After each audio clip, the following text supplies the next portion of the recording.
ওম শান্তি। আজ 14 মে 2024 প্রাত মুরলি। বাবা আজ বলেছেন, মিষ্টি বাচ্চারা, তোমরা আত্ম অভিমানী হও। আমি হলাম আত্মা, শরীর নয়। এটাই হলো প্রথম পাঠ।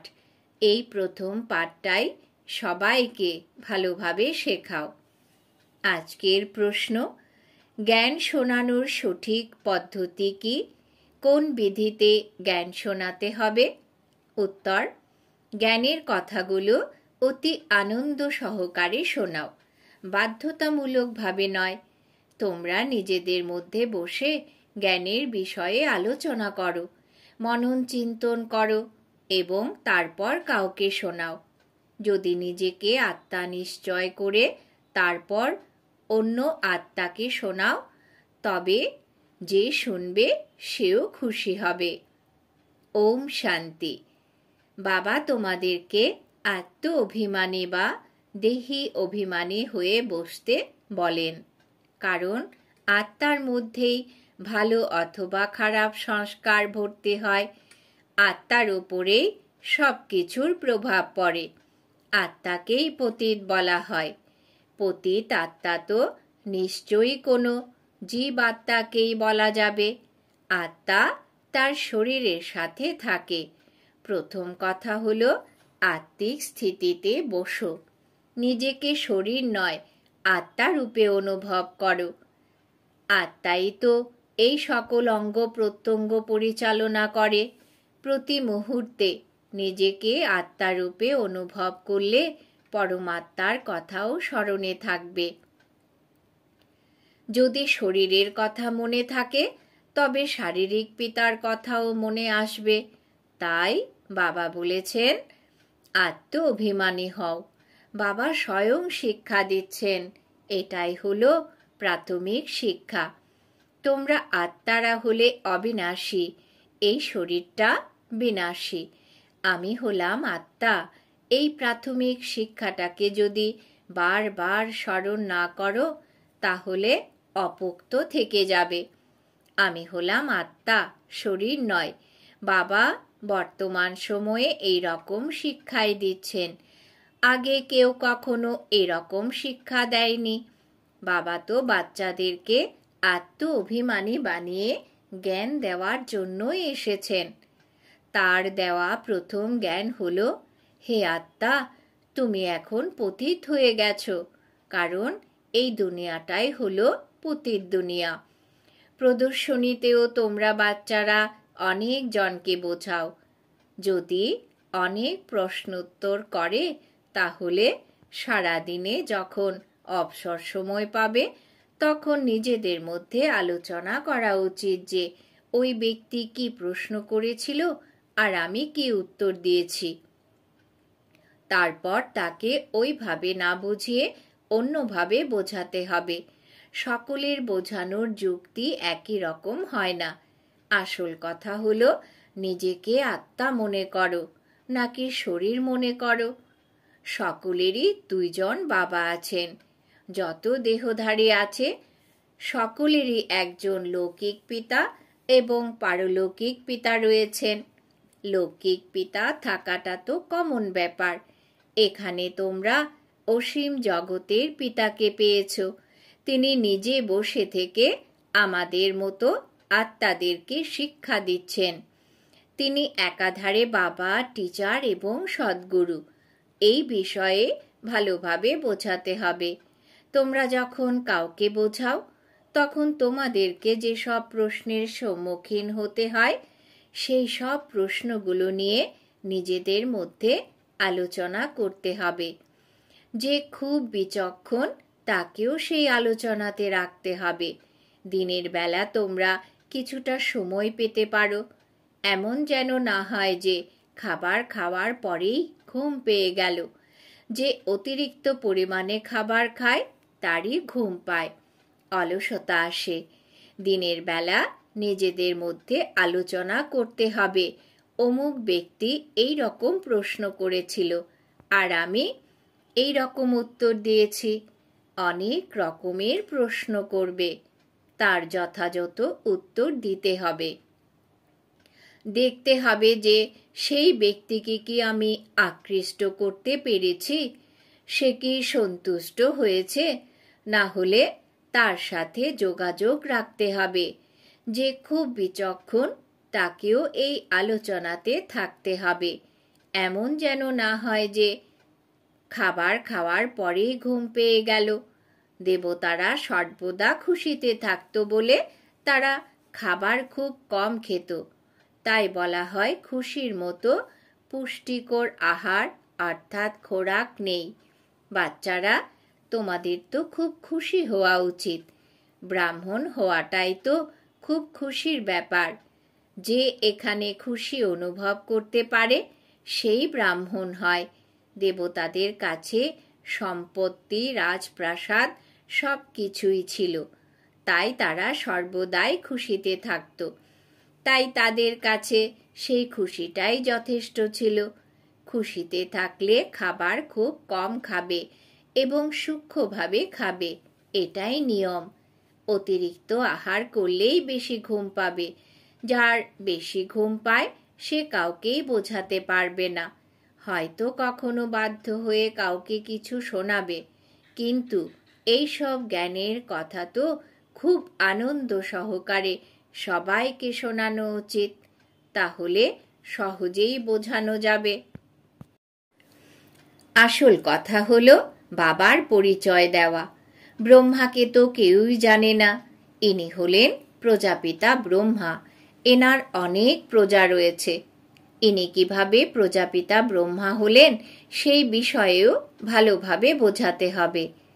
বাবা বুঝিয়েছেন, এনার অনেক জন্মের মধ্যে একেবারে অন্তিম জন্মের অন্তিম সময়ে অর্থাৎ বানপ্রস্থ অবস্থায় আমি এসে প্রবেশ করি। না হলে রথ পাবো কোথা থেকে? শিব বাবার জন্যেই রথের কথা প্রচলিত আছে। তিনি কিভাবে এই রথের মধ্যে প্রবেশ করেন সে বিষয়ে সংশয় প্রকাশ করে। রথ তো অবশ্যই প্রয়োজন। এখানে তো কৃষ্ণ আসতে পারবে না, তাহলে অবশ্যই ব্রহ্মার দ্বারাই বোঝাবেন, ওপর থেকে তো বলবেন না। কিন্তু ব্রহ্মা এলো কোথা থেকে? বাবা বলেছেন যে সম্পূর্ণ 84 জন্ম নেয় আমি তার শরীরেই প্রবেশ করি। এইসব কথা ইনি নিজেও জানেন না, আমিই শোনাই। কৃষ্ণের তো অন্য কোনো রথের প্রয়োজন নেই। কৃষ্ণের কথা বললে ভাগীরথের কথাও বলা যাবে না। কৃষ্ণকে ভগীরথ বলা হয় না। সে প্রথম জন্মে রাজকুমার ছিল। বাচ্চাদেরকে মনে মনে এই সব বিষয় নিয়ে বিচার সাগর মন্থন করতে হবে। বাচ্চারা জানে যে শাস্ত্রতে যা কিছু লেখা আছে বাস্তবে ওই রকম কিছুই নেই, কিন্তু এটা তো অবশ্যই ঠিক যে বিচার সাগর মন্থনের দ্বারা প্রাপ্ত কলসি লক্ষ্মীকেই দেওয়া হয়েছে। তারপরে তিনি অন্যদেরকেও সেই অমৃত পান করিয়েছেন। এভাবেই স্বর্গের গেট খুলেছিল। কিন্তু পরমপিতা পরমাত্মাকে তো এরকম বিচার সাগর মন্থন করার দরকার নেই। তিনি হলেন বীজ রূপ, তার মধ্যেই জ্ঞান রয়েছে। তিনিই সবকিছু জানেন। একটা সময়ে তোমরাও জানতে। এই বিষয়গুলো ভালোভাবে বোঝাতে হবে, না বুঝলে দেবতা হবে কিভাবে? বাবা আত্মাদেরকে রিফ্রেশ করার জন্যে এই সব বোঝাচ্ছেন। কেউ কিছু জানে না, বাবা এসে এই সকল বিষয় বোঝান। এখন তোমাদের নোঙ্গর ভক্তি মার্গ থেকে উঠে জ্ঞান মার্গে এসেছে। বাবা বলেন, আমি তোমাদেরকে যেসব জ্ঞান শোনাচ্ছি সেগুলো লুপ্ত প্রায় হয়ে যাবে।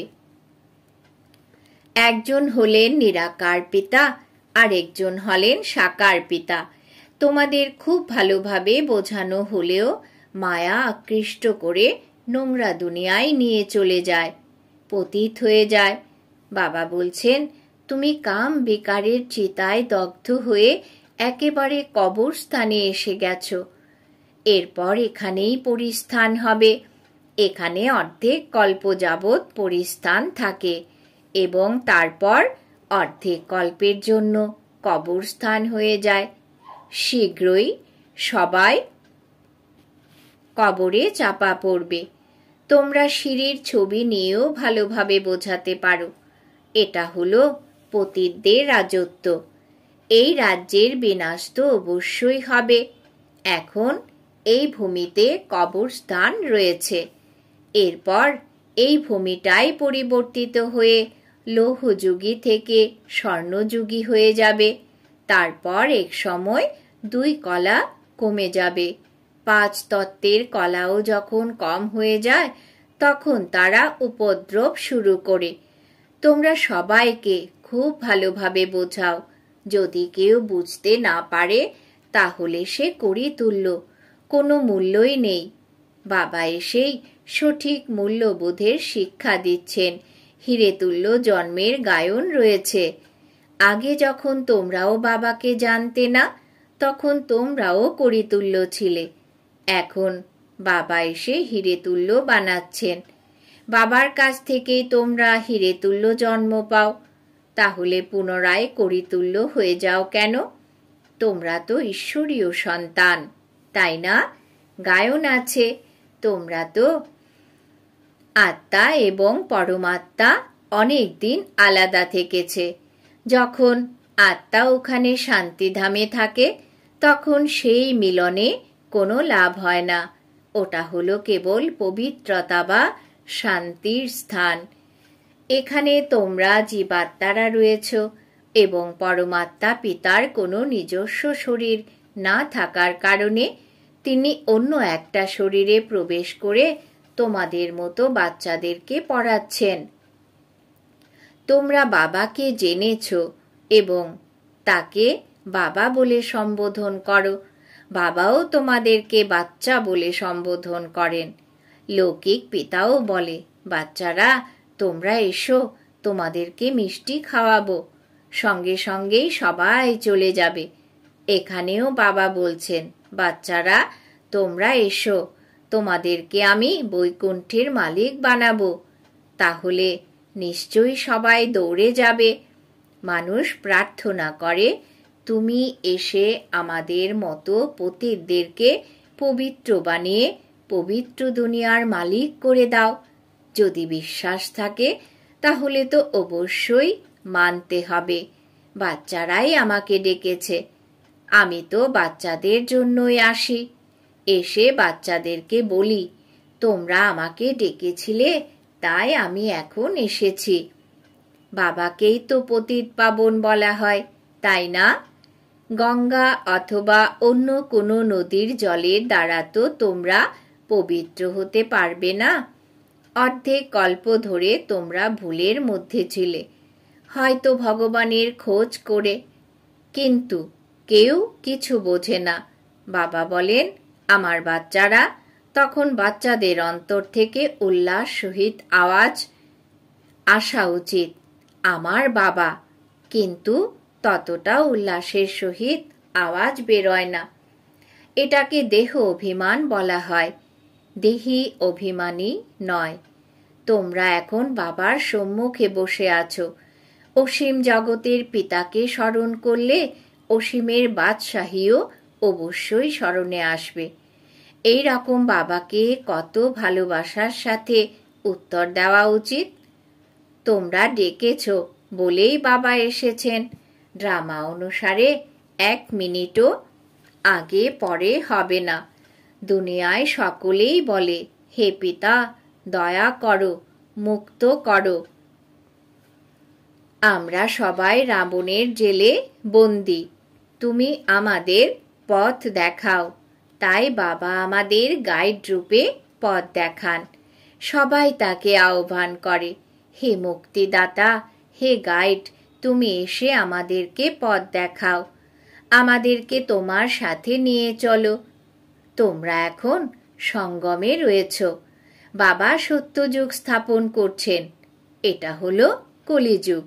এখানে কোটি কোটি মানুষ আছে, কিন্তু সত্যযুগে তো কেবল কয়েকজন দেবী দেবতা ছিলেন। তাহলে নিশ্চয়ই বিনাশ হয়েছিল। সেই বিনাশ এখন দোরগোড়ায়। সেই জন্যই বলা হয়, বিজ্ঞানের অহংকার বুদ্ধি খাটিয়ে কত রকমের জিনিস তৈরি করে। ওরা হলো যাদব সম্প্রদায়। এই ইতিহাস পুনরায় রিপিট হবে, তবে আপাতত সত্যযুগের ইতিহাস রিপিট হবে। তোমরা জানো যে আমরা নতুন দুনিয়াতে উঁচু পদ পাওয়ার জন্য পুরুষার্থ করছি। পবিত্র তো হতেই হবে। তোমরা সবাইকে বোঝাও যে এই পতিত দুনিয়ার বিনাশ তো অবশ্যই হবে।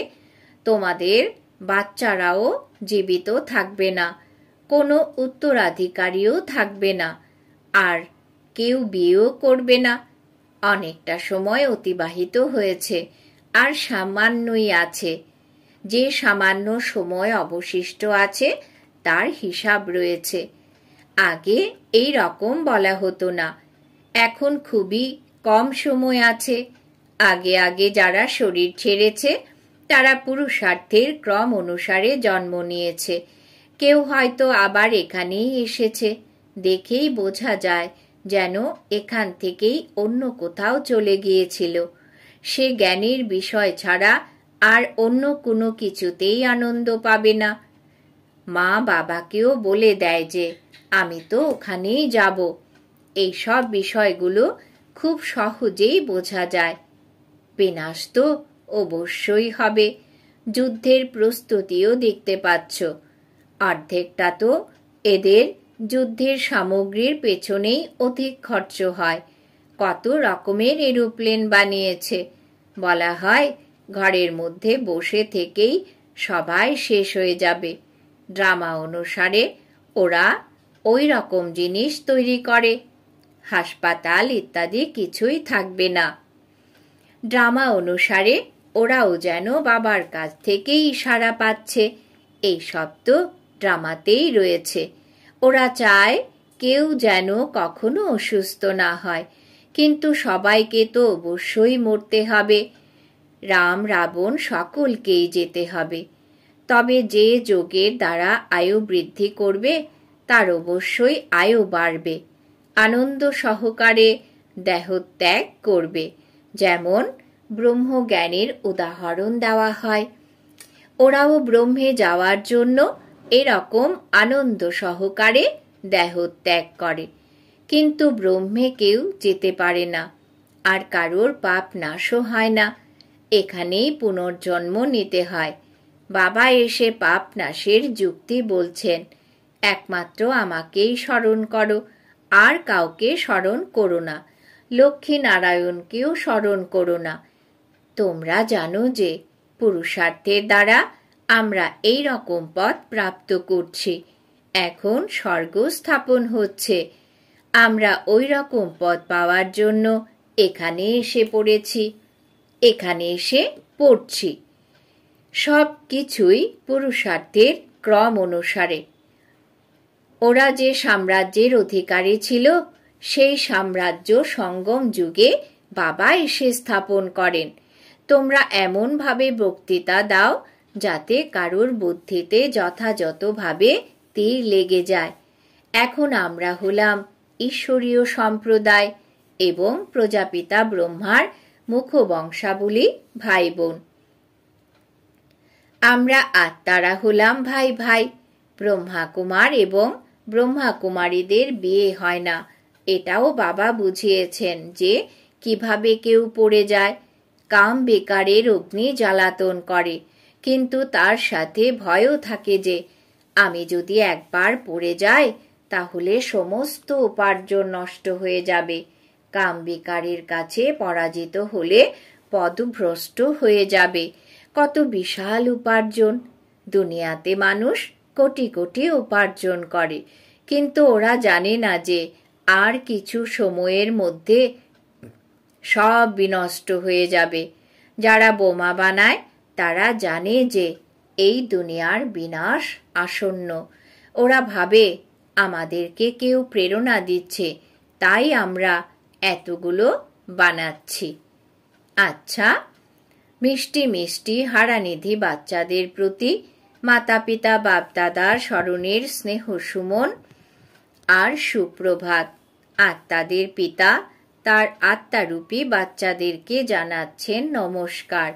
আমরা আত্মারূপী বাচ্চারা আমাদের মাতা পিতা বাপ দাদাকে জানাই স্মরণের স্নেহ সুমন, সুপ্রভাত, নমস্কার। ধারণার জন্য মুখ্য সার। 1 নম্বর, অন্তরে জ্ঞানের বিষয় নিয়ে মনন চিন্তন অর্থাৎ বিচার সাগর মন্থন করতে হবে। নিজেদের মধ্যে জ্ঞানের বিষয় নিয়ে আধ্যাত্মিক আলোচনা করার পরে অন্যকে বোঝাতে হবে। অলসতা এবং নিদ্রাকে ত্যাগ করতে হবে।